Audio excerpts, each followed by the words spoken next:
Ukážeme si, ako vypracovať a odovzdať úlohu. Úlohy sa nachádzajú v každom pracovnom module. Skúsime Grok a Gemini konzistentné obrázky a videá. Že tu máme úlohu ešte vysvietená na fialovo. Klikneme. Máme tu PDF s úlohami z každého modulu. My nájdeme ten náš modul, ktorý potrebujeme. Takže Gemini a Grok. A máme tu odovzdáte 3 obrázky, screenshoty alebo stiahnuté súbory, prompty, ktoré ste použili na každý obrázok aj video. Všimnite si, ako ste dosiahli konzistenciu. Takže potrebujeme 3 obrázky a prompty, ktoré sme použili pri generovaní. Takže si vytvoríme Wordovský dokument. Tu náho už mám vytvorený. Máme tu 2 obrázky, ktoré sú stiahnuté z Grogu. Teda stiahnuté z Nanobanana, pretože cez to sme to generovali. 1, 2. Ale môžeme si spraviť aj screenshoty tých obrázkov. A robí sa to cez nástroj, napríklad nástroj na vystrihovanie. Klikneme, dáme nový,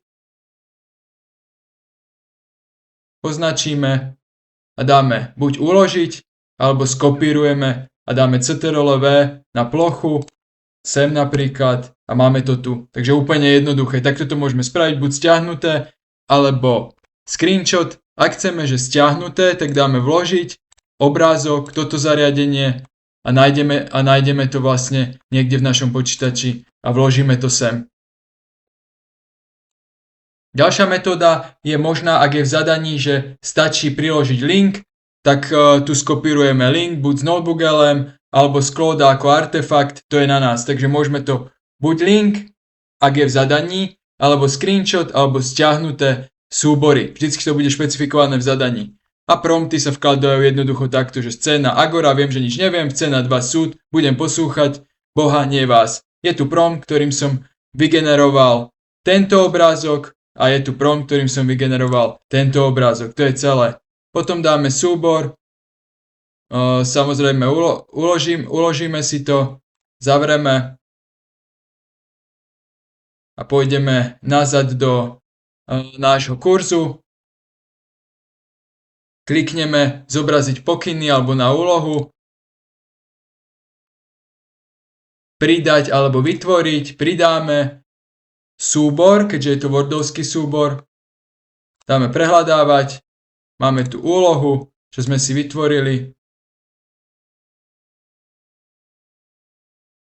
Najlepšie to pomenovať vašim menom a názvom modulu. To je najistejšie.